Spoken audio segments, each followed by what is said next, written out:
Assalamualaikum warahmatullahi wabarakatuh. Halo teman-teman semua. Sebelumnya, perkenalkan saya Fahri Fauzan, mahasiswa Stikes Cirebon, Prodi S1 Keperawatan Stikes Cirebon. Pada kesempatan kali ini, saya akan membahas sebuah materi tentang penyakit hipotiroid. Sebelum masuk ke pembahasan, di sini ada beberapa topik-topik yang akan saya bahas. Yang pertama yaitu ada definisi, ada etiologi, ada gejala klinis, dan yang terakhir ada pemeriksaan penunjang. Baik, kita lanjut ke materinya. Baik, berikut adalah pembahasannya. Yang pertama ada definisi hipotiroid atau penyebab hipotiroid. Kondisi hipotiroid merupakan suatu kondisi klinis yang disebabkan rendahnya kadar hormon tiroid di dalam tubuh. Rendahnya kadar hormon tiroid di dalam tubuh ini akan memperlihatkan suatu gejala klinis akibat rendahnya kadar hormon tiroid di dalam jaringan atau organ. Penyebab kondisi hipotiroid bisa bermacam-macam. Di antaranya ada hipotiroid akibat sentral atau dikarenakan kondisi atau kelainan di hipotalamus dan hipofisis. Kemudian hipotiroid primer. Kelainannya ada di kelenjar tiroid dan hipotiroid karena sebab lain, bisa diakibatkan oleh suatu efek dari obat-obatan, defisiensi yodium ataupun suatu resistensi perifer. Selanjutnya ada hipotiroid secara umum. Etiologinya dibagi menjadi 3 kelompok besar: hipotiroid sentral, hipotiroid primer, dan hipotiroid transien. Hipotiroid sentral dibagi menjadi 2 yang didapat. Ada yang kondisi kongenital. Kondisi yang didapat diantaranya adalah kelainan pada level hipofisis dan hipotalamus. Pada level hipofisis disebut juga kelainan hipofisis hipotiroid sekunder. Kemudian kondisi kelainan pada hipotalamus bisa juga disebut juga kelainan tersier atau juga bisa diakibatkan suatu obat-obatan atau kondisi sakit berat. Selain itu juga bisa disebabkan oleh karena kondisi kongenital, yaitu berupa defisiensi dari TSH dan defek reseptor di TSH, sehingga penyebab-penyebab ini tadi menyebabkan rendahnya hormon tiroid yang diproduksi oleh kelenjar tiroid.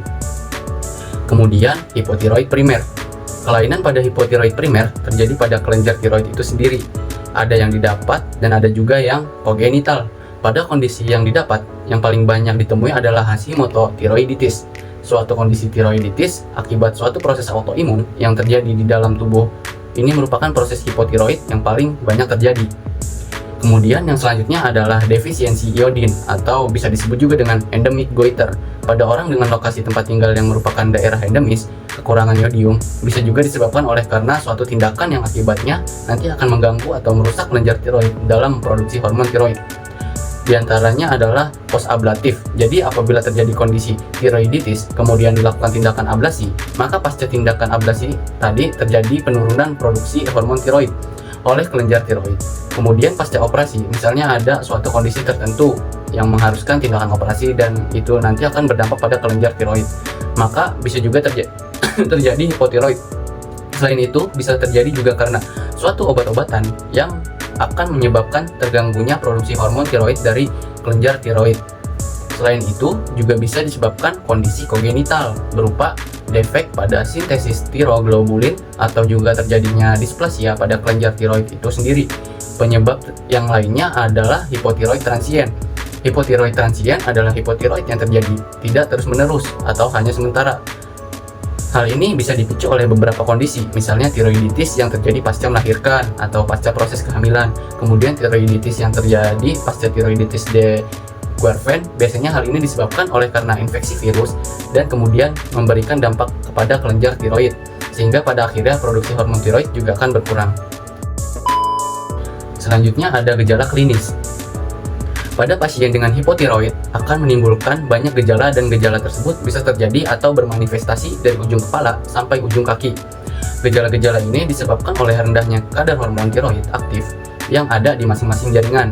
Beberapa di antaranya yang paling sering adalah kerontokan pada rambut, kemudian pasien akan sering merasa mudah lelah, perubahan dari mood, kemudian perubahan dari ingatan, kemudian penurunan dari denyut jantung.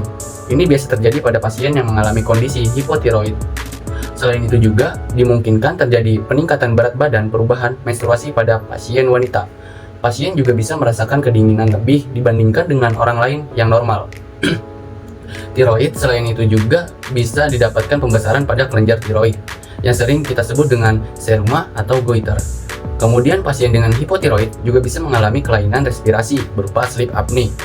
Peningkatan kolesterol juga sering dan umum terjadi pada pasien dengan hipotiroid, dan biasanya kondisi ini akan membaik seiring dengan perbaikan hormon tiroid atau seiring dengan terapi penggantian hormon tiroid. Kemudian bisa juga terjadi konstipasi kulit yang kering dan nyeri otot dan persendian. Selanjutnya, kita akan membahas pemeriksaan penunjang. Bagaimana dengan pemeriksaan penunjang? Kita bisa mendiagnosis atau melakukan penilaian kondisi hipotiroid apabila terjadi peningkatan dari TSH dan kadar hormon tiroid FT4 yang rendah. Hal ini disebabkan ketika FT4 rendah atau di dalam jaringan kadar hormon tiroidnya rendah, maka hipotalamus dan hipofisis akan berusaha mengeluarkan atau memerintahkan pembentukan tiroid stimulating hormon sehingga meningkatkan aktivitas dari kelenjar tiroid itu sendiri.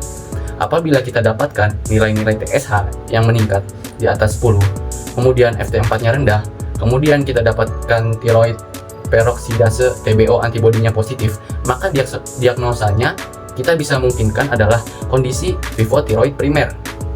Apabila kondisi FT4-nya rendah, normal, kemudian TBO antibodinya positif, kemungkinan bisa terjadi suatu kondisi subclinical hipotiroid. Kemudian apabila TSH-nya meningkat disertai dengan FT4 yang rendah atau normal rendah, sedangkan TBO antibodinya negatif, biasanya pertanda suatu kondisi penyembuhan dari kondisi sistemik bisa terjadi.